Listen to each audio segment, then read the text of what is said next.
आज दिल्ली की जनता को शराब की होम डिलीवरी की जरूरत नहीं है, आज वैक्सीनेशन की होम डिलीवरी की जरूरत है। आज दिल्ली की जनता को वैक्सीन लगाना नहीं चाहते, करे सरकार, हाथ खड़े करे दिल्ली सरकार। हम नगर निगम के माध्यम से हर व्यक्ति को 1 महीने में अंदर वैक्सीन लगा कर दिखा दें। जब इनसे कोई काम नहीं होता तो एलजी साहब या केंद्र सरकार के ऊपर डाल देते हैं। ऐसी क्या इमरजेंसी आ गई थी कि आपको शराब की होम डिलीवरी के लिए ऑर्डर निकालना पड़ा? आपने बच्चों की पढ़ाई पे तो बात नहीं करी। नमस्कार, आप देख रहे हैं इंडिया टाइम 24 न्यूज़। आपके साथ मैं हूं प्रवीण। एक लंबे अंतराल के बाद दिल्ली एक बार फिर रफ्तार पकड़ रही है। कोरोना लॉकडाउन के बाद आज से कुछ नियमों के साथ दिल्ली को खोला गया है, लेकिन इससे पहले जो हालात रहे, जो स्थितियां रहीं, उसमें क्या कुछ हुआ, क्या कुछ नेताओं ने किया, ये जानने के लिए आज हम निकले हैं। मेरे साथ हैं वार्ड नंबर 31 एस के निगम पार्षद मुकेश सूर्यान। इनसे बात करेंगे। सर, दिल्ली तो बंद रही, लेकिन नेताओं पर भी आरोप लगे कि वो भी घरों में छुप कर बैठे हुए हैं। क्या था पूरी स्थिति, कैसे आपने काबू में की अपनी वार्ड की अगर बात करें? सर, आप अगर छुपने की बात करते हैं तो सही कह रहे हैं आप। जो सरकार है जिसकी दिल्ली में, वो लोग सारे लोग छुपे हुए थे और हमारी पार्टी का एक एक पार्षद, हमारे सारे एमपीज, हमारे पार्टी के प्रदेश अध्यक्ष, हमारे संगठन मंत्री, हमारे पार्टी के सभी काउंसलर, आप सोशल मीडिया के हैंडल से आप चेक कर लीजिए। और मैं व्यक्तिगत अगर अपनी बात करूं तो आपने देखा होगा, आपने खुद मेरा सोशल मीडिया भी देखा होगा कि जितने स्कूलों में हमने वैक्सीनेशन सेंटर बनाए उनका लगभग 4-4 बार विजिट किया। जितने हमने आइसोलेशन सेंटर बनाए उनका लगभग कम से कम 5-5, 6-6 बार विजिट किया। हमारे प्रदेश अध्यक्ष ने विजिट किया, हमारे एमपी ने विजिट किया, हमारे जो पार्टी के प्रदेश के नेता उन्होंने विजिट किया और अपने क्षेत्र की जनता से 1 to 1 कनेक्ट करने का हमने काम किया। और व्हाट्सएप पे और मोबाइल पे सबको हमने एक्सेस दे रखा था। अगर किसी को किसी भी तरह की कोई भी प्रॉब्लम आती है तो आप व्हाट्सएप करिए, किसी भी टाइम बात करिए। और सुबह रात को हम 5-5 बजे सोकर 2-2 घंटे सोकर हमने गुजारा किया, लेकिन अपने क्षेत्र की जनता के प्रति 24/7 24 घंटे जागरूक रह करके इस दिल्ली की जनता के प्रति, दिल्ली को बचाने का काम किया हमने। वैक्सीनेशन सेंटर तो आपने खोले, तैयारियां भी खूब की, लेकिन वैक्सीन तो लोगों का हुआ ही नहीं। आपके वार्ड में जो वैक्सीनेशन सेंटर था, वहाँ द्वारका विधानसभा के तो बहुत ही कम लोगों को वैक्सीन लगी होगी, बाहर के लोगों को ज़्यादा लगी। देखिए, हमने ये स्कूलों में वैक्सीनेशन सेंटर बनाए थे, 55 साइटें बनाई थी हमने, और हमने सरकार को अनेकों बार पत्र लिखा था, तब हमें जाके मंजूरी मिली थी। उसके बाद में दिल्ली में इतनी अफरा तफरी मच गई कि जिसको जहाँ सेंटर मिला था वो वहीं पे लॉगिन करके आ रहा था। अब वैक्सीनेशन तो सबको लगानी है, सब देश के नागरिक है, तो हम किसी को ये नहीं कह सकते कि आपको यहाँ वैक्सीन नहीं लगेगी। सेंटर तो बन गए, लेकिन वैक्सीन तो आपकी पार्टी ने दी नहीं है। उन्होंने मैन्युफैक्चरर को उन्होंने पत्र लिखा, तो मैन्युफैक्चरर ने कहा कि केंद्र सरकार कही तो देंगे वरना नहीं देंगे। आज भी वही हालात है। देखिए, जब केंद्र सरकार ने चीज़ें अपने हाथ में ली थी तो दिल्ली के मुख्यमंत्री ने ऑब्जेक्शन किया था कि सरकार हमें तो कुछ करने नहीं दे रही, हम मुख्यमंत्री, हमारी तो कोई पावर ही नहीं रही। तब कैबिनेट ने मुख्यमंत्री जी के साथ बैठ करके मुख्यमंत्री जी ने तय किया था, अपने खुद ही उन्होंने अपने संज्ञान को लेकर के, अपने हाथ में लेकर के, कि 18 से 44 की वैक्सीन राज्य सरकार लगाएगी और 45 से प्लस ओवर की केंद्र सरकार लगाएगी। तो केंद्र सरकार ने तो अपनी हमारी आबादी है उसके हिसाब से जो राज्यों को जो जितना परसेंटेज जाना चाहिए था उस हिसाब से अपनी प्रोक्योरमेंट करके सभी राज्यों को दे दिया। लेकिन दिल्ली सरकार ने आज तक भी अपनी कोई फनल, नंबर ऑफ वैक्सीन कितना चाहिए, कोई प्रोजेक्शन, कोई प्रोजेक्टेड, ऐसी कोई प्लानिंग अपनी अभी तक नहीं दी है। पत्र लिखते हैं कि हम करना चाहते हैं, वी विश टू बाई। अरे आपने अपनी इच्छा जाहिर की, आपने ऑर्डर कहाँ दिया? आपने कोई लेटर ऑफ इंटेंट, LOI जिसको बोलते हैं, आपने वो कहाँ दिया? आपने सरकार से, आपने जो कोई कंपनी भी हो उससे कहाँ बात की है? आप सिर्फ अपनी मनसा अपने मन में रखे हुए हैं कि हम ये करना चाहते हैं।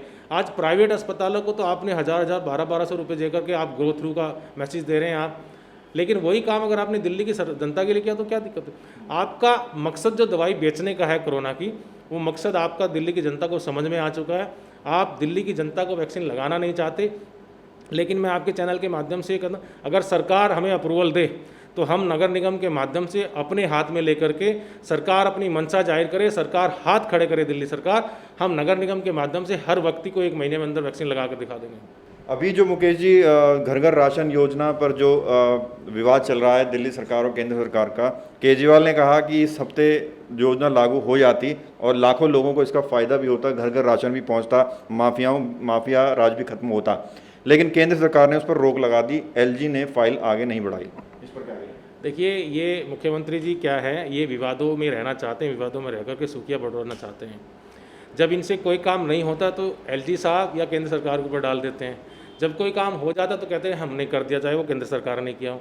ये तो 2 साल से कह रहे हैं कि हम घर घर राशन पहुंचाएंगे, ये तो पिछले 7 साल से कह रहे हैं हम घर घर पानी पहुंचाएंगे, ये तो पिछले 7 साल से कह रहे हैं कि हम दिल्ली को नशा मुक्त करेंगे। जब दिल्ली को नशा मुक्त करने की पंजाब में तो बात करते जाके हम नशा मुक्त करेंगे, दिल्ली में आप शराब की होम डिलीवरी करते हैं। आज दिल्ली की जनता को शराब की होम डिलीवरी की जरूरत नहीं है, आज वैक्सीनेशन की होम डिलीवरी की जरूरत है, आज दिल्ली के लोगों को ऑक्सीजन की जरूरत है। आपको जहाँ काम करना चाहिए वहाँ तो आप काम करना ही नहीं। ऐसी क्या इमरजेंसी आ गई कि आपको शराब की होम डिलीवरी के लिए ऑर्डर निकालना पड़ा? आपने बच्चों की पढ़ाई पे तो बात नहीं करी। आप बच्चों के पास आज की डेट में एक जो पुअर सेक्टर है, जो एक बिलो पॉवर्टी लाइन के बच्चे हैं, उनके पास डिजिटल पे काम करने के लिए व्यवस्था नहीं है। सरकार ने उसकी तरफ तो ध्यान नहीं दिया। सरकार सिर्फ नशा मुक्ति अपना प्रचार में, अपने प्रसार में, अपनी पार्टी के विस्तार में विश्वास रखती है। ये तो घोटाला करने में लगे राशन का, हमने घोटाला रोका है। नहीं, घोटाला कैसे रोका है? घर घर राशन जाएगा तो भीड़ से बचेंगे लोग, दुकानों पर भीड़। वो सब इनके माफिया, इनके कार्यकर्ता अपने कार्यकर्ताओं के घर में ये राशन भिजवाना चाहते हैं, अपना वोट बैंक तैयार करना चाहते हैं सिर्फ उस माध्यम से, सिर्फ इनके जो चुनिंदा कार्यकर्ता, ताकि उनके ये जो दुकानें हैं ये भी तो दिल्ली सरकार के अंडर में ही आती है, दिल्ली सरकार के ही तो लोग हैं। अगर आज कोर्ट को संज्ञान लेना पड़ा है तो कहीं ना कहीं इसमें कालाबाजारी थी कि ये कह रहे हैं कि दुकानदार जो है वो बीजेपी के लोग हैं, इसलिए उन्होंने केस डाला हुआ है कोर्ट में। अरे पिछले 15 साल पहले शीला सरकार रही थी, उसके बाद के 7 साल से ये सरकार है, तो आप खुद ही आइडिया लगा लीजिए किसके लोग हैं। वो तो आम आदमी पार्टी के कार्यकर्ता हैं सारे, और आम आदमी पार्टी के लिए सारा चुनाव में काम भी करते हैं। आज अगर हम बात करें राशन वालों की तो सारी सरकार में इनके लोग मिले हुए हैं। नहीं तो घर घर राशन पहुंचता है तो लोगों को तो उसका फायदा है ही ना, लेकिन क्यों रोका गया, इसकी कोई पुख्ता जो है रीजन नजर नहीं आ रहा। देखिए, केजरीवाल साहब कोई भी फाइल का काम पूरा नहीं करते हैं, आधी अधूरी फाइलें एलजी साहब के पास भेजते हैं, तो एलजी साहब ने उनको फाइल को इसलिए लौटाया है कि उसको फाइल को पूरा करे, उसमें जो पेपर वर्क होना है, जो अप्रूवल लगने हैं, उसमें केंद्र सरकार का अप्रूवल है नहीं है वो चेक करने के लिए भेजा है।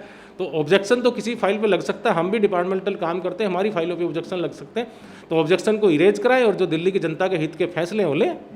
अब आपकी वार्ड पे वापस आते हैं सर, कोरोना का मीटर डाउन हो रहा है और जो है घेराबंदी कम हो रही है पाबंदियों की, लेकिन आपके क्षेत्र में जो रेडी पटरी वाले हैं, जो भीड़ भड़का है, उसको आप कैसे कंट्रोल करेंगे? उससे तो कोरोना का विस्फोट होना तय है।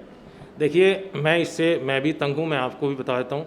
हमने नाले की व्यवस्था को लेकर साफ़ सफाई का पूरा अभियान चलाया है, लेकिन यहाँ पे कुछ लोग ऐसे मिले हुए हैं इन लोगों से जो जानबूझ करके यहाँ पे आतंक फैलाते हैं। मैंने डीसीपी साहब से भी, एसएचओ साहब से भी, एसडीएम साहब से भी कई बार आग्रह किया है और उन्होंने पीछे कुछ टाइम मेंटेन भी किया है, लेकिन ये कुछ आम आदमी पार्टी के कुछ कार्यकर्ता हैं जो बीच में आकर के बार बार ये इसको मिसलीड करते हैं और यहाँ पे माहौल ख़राब करते हैं।